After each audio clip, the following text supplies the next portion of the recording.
Downtown, Luka Doncic speaking with the media. Yeah, Luka, JJ was talking to us about, the way Detroit plays. They're going to be physical every possession and such. How did you feel like you handled it overall, and how were they able to pull away? It could have been better for sure. But, nothing in the fourth quarter.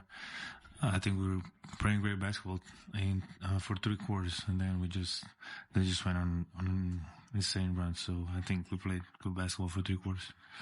Overall, what do you think you guys have to do better against some of these, not that they're all the same, but some of the bigger, more physical, athletic teams, a Houston, a Detroit? Where do you guys think you could grow there? We got to definitely match their physicality. That's the whole point. We got to match how they play. You see the refs let it go, so we should play with more physicality for sure. Luka, the score was even kind of midway through that third quarter, and then it kind of got away from you guys. What did you see happening during that point of the game? During what? Sorry. In the third quarter, it was 79-79, and then it kind of flipped. What did you see happening kind of late in the game there? Yeah, I think we just let off the rope a little bit. Like I said, I think we played good basketball for 3 quarters, physical basketball. Then we just kind of let go of the rope. Luka, in regards to the turnovers, just kind of what did you see out there in terms of, what was happening? Yeah, too many for me. Luka, JJ decía que aún están trabajando en encontrar el ADN del equipo. ¿Tú cuál dirías es ese ADN o está en el proceso en el que están? Bueno, llevamos 20-11, que no está tan mal. Estamos a 2-3 partidos del segundo puesto. Aunque parezca que está fatal, no es tan mal, pero seguro que tenemos que mejorar. Independientemente del resultado de hoy, en el cumpleaños 41 de LeBron y en ese tiempo que has podido compartir con él como compañeros, ¿qué dirías es lo que más le admiras y el mayor aprendizaje? Bueno, he aprendido mucho.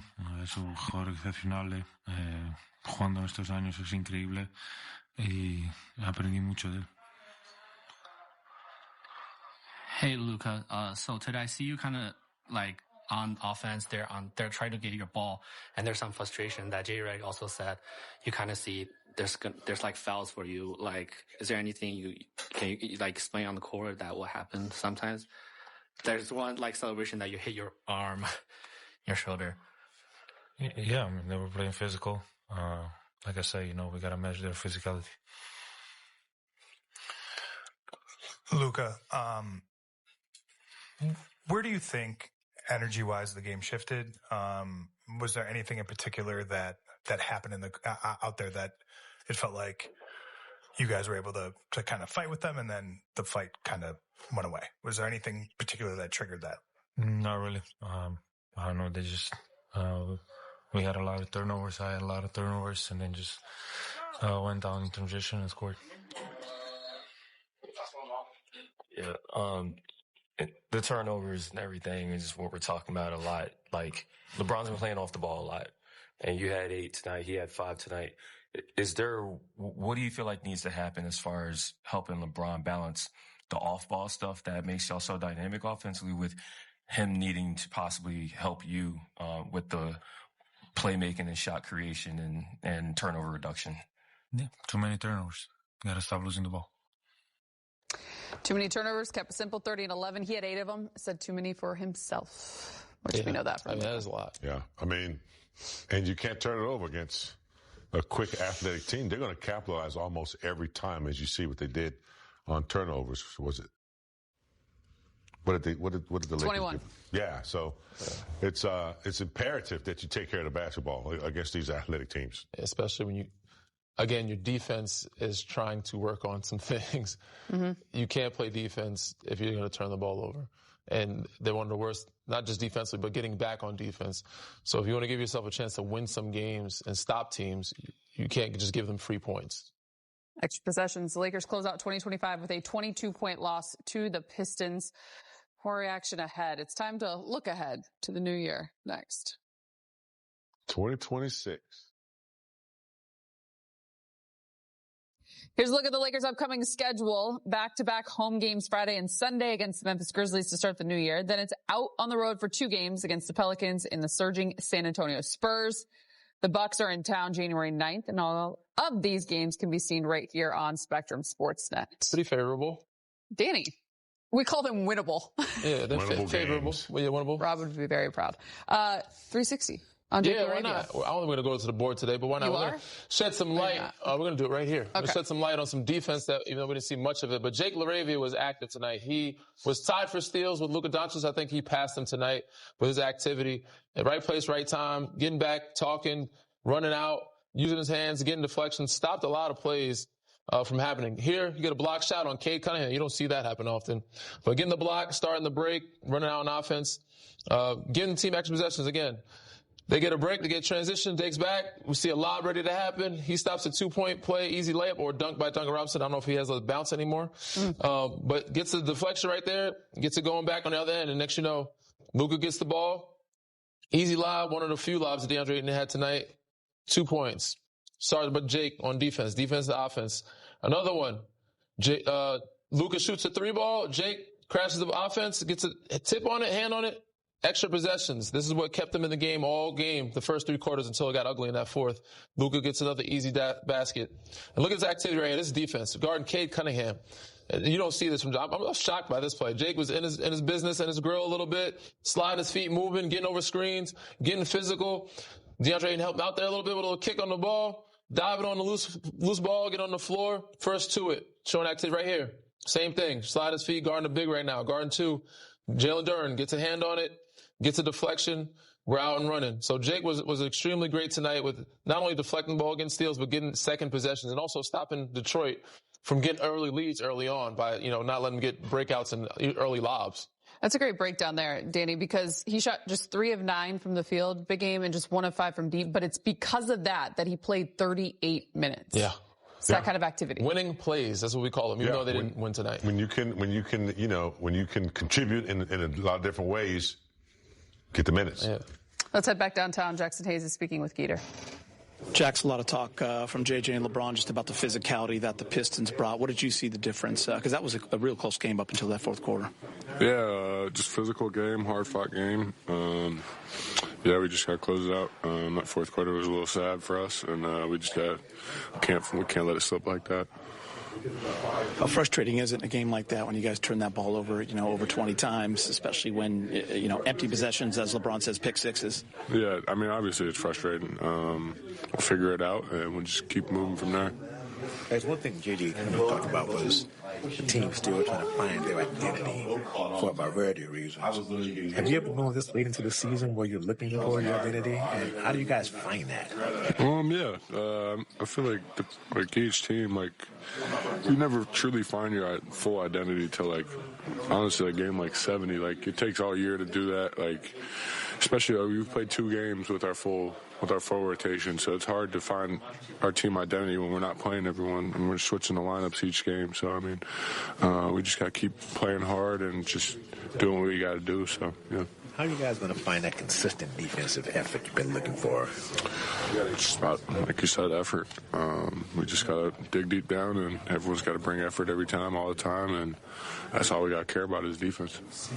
I mean, flip side of that is 2 games only with your full rotation, and you have 20 wins already this year. Kind of talks about your depth right there. It's pretty good. Yeah, no, for sure. We've had a bunch of guys step up this year whenever we needed them to, and they've killed it, and so we just got to keep it up. I'm not sure what we're going to discuss next segment, but during the break, log into NBA.com and vote LeBron, Luka, and Austin to the All-Star game. Sportsnet Plus on the NBA app is your ticket to Laker games on Spectrum Sportsnet all season long. Watch games on any device, anywhere in Southern California, without a cable or satellite subscription. Sign up at NBA.com/Sportsnet and start streaming Spectrum Sportsnet anytime, anywhere. When you're talking needing to be better on the defensive end of the floor, Jared Vanderbilt not only getting it done defensively, but also adding the shot to it. Trey, left. You can tell he worked on it. I mean, he spent a lot of time working on his game. You can tell it looks a little bit smoother. He hadn't quite, obviously, not perfected it yet, but he's getting more comfortable taking it. So that's been his big, the big criticism of him. He hadn't been able to contribute on the offensive end, especially in today's game, where they're leaving him wide open. But tonight, good defense and knocking down that shot. Yeah, I think he just broke the seal, honestly, and he's just looking more confident in anything. Most NBA players are capable of doing multitude of things. They just need the confidence in doing it in certain systems, certain atmospheres. And once he, got a little streak going, I think he hit 4 that one night. It might have been was against Houston, maybe? I don't know. But since then, he's kind of hit, 1 a game, and you can't just leave him open. You're not playing 4 on 5 anymore on offense. So you got to respect it. And now he's keeping the defense honest. And I think his defense is kind of igniting his offense. Him getting active defensively is allowing him to get a rhythm, get some easy baskets offensively, and also making him more confident when he takes that shot in the corner. You know who's very confident? VJ Edgecombe. Yeah. Hit the game winner against the Grizzlies, who is the Lakers' next 2 opponents. Next 2 games versus the Grizzlies. And you think about tonight being outscored by 30 in the paint. Grizzlies have the opportunities as well to handle things down low. A lot of youth. Jaren Jackson Jr., John Morant gets in the paint. Cedric Coward had a great night tonight. So, Josh coming to town. He's like, get me in L.A. I'm the entertainer. So, it's just like any team that comes to L.A. It doesn't matter how they've been playing or what their record is. They're going to play a good game. They're going to have a great game. It's just something about L.A. They want to beat the Lakers. Is this a pride thing, though? You look at a stat line specific to tonight, and obviously you're making adjustments moving forward. Is that a pride thing? How do you? Yeah. Giving up offensive rebounds is definitely a pride thing. It's just, are you tough? Can you handle it?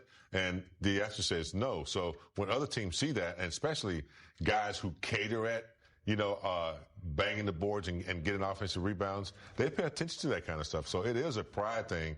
And collectively, we don't have that dominant big. We don't have Anthony Davis. We don't have a Dwight Howard type guy. No. So they have to figure out a way collectively. I know they're missing some players, but they got to figure out a way to fix that. Yeah, not to single anybody out, but that's what they brought Deandre Ayton in to do, to kind of neutralize some of that offensive rebound that they had struggles with in the past, like with Rudy Gobert against Minnesota that one year, or I think it was last year in the playoffs. So tonight, we just need to see more activity from him and Jaxson Hayes, but it needed to be a collective, and that's where you're missing Rui. Like, Rui's another big guard that can give you some rebounding or put some bodies on people. But we talked about at halftime, it's gut check time. To see what kind of manhood you have, cojones, whatever words you want to use, but it's definitely a pride thing. We'll see if they've got it come Friday. When we come back, we'll have some final thoughts and a preview of Friday's matchup against the Memphis Grizzlies.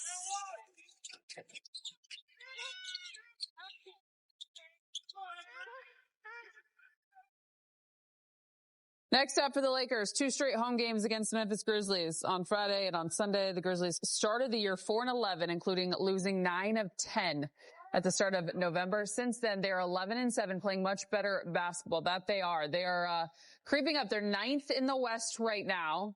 Danny at 15-18, 5-5 in their last 10. They've lost 2 in a row, which just means that they're going to be hungry. Yeah, it seems like Lakers are getting those type of teams coming in, but. These are winnable games, as you guys would say. The Grizzlies have been up and down all season. They also have bodies in and out. They are vulnerable, but they're going to come in and, like Big Game said, every team that comes in this building is going to give their best shot, and they're going to play good basketball. So regardless of who it is, you got to be prepared, and they got to fix the things they need to fix defensively. And biggest thing is turnovers. Allow your defense to play defense, and then hopefully get some guys back in the lineup that are unhealthy right now. Yeah, holidays are, with the exception of New Year's, kind of behind us now. We talked about that the other night. Sometimes that can wear you down a little bit. Coming up back on the road, they got to find a way to get the energy back and apply it to the defensive end. Sometimes just have a little team meeting, just the players, and say, look, guys, we got to fix this, and get people involved. Challenge Ayton, Hayes, guys like that, the bigs. But it's got to be a collective effort. Ayton's not that. He's not that. Dominant physical guy, but he can alter and block shots. They just got to get back to the energy and connecting it to the defensive end. Absolutely. The Lakers are 20-11, just 4-6. We just talked about it. December to forget. They got 16 games coming up in the month of January. If you could give them a New Year's resolution, big game, what would you give them, the Lakers? I'd have to look at that strength of schedule, but for me, I'd say 12-4 would be great. 12-4. That's a high number, but 12-4 would be great. Got a couple Memphis, New Orleans. You got a Sac, Atlanta, Charlotte. You've got then some. I know AR's out for 4 weeks, so I feel like that's not realistic.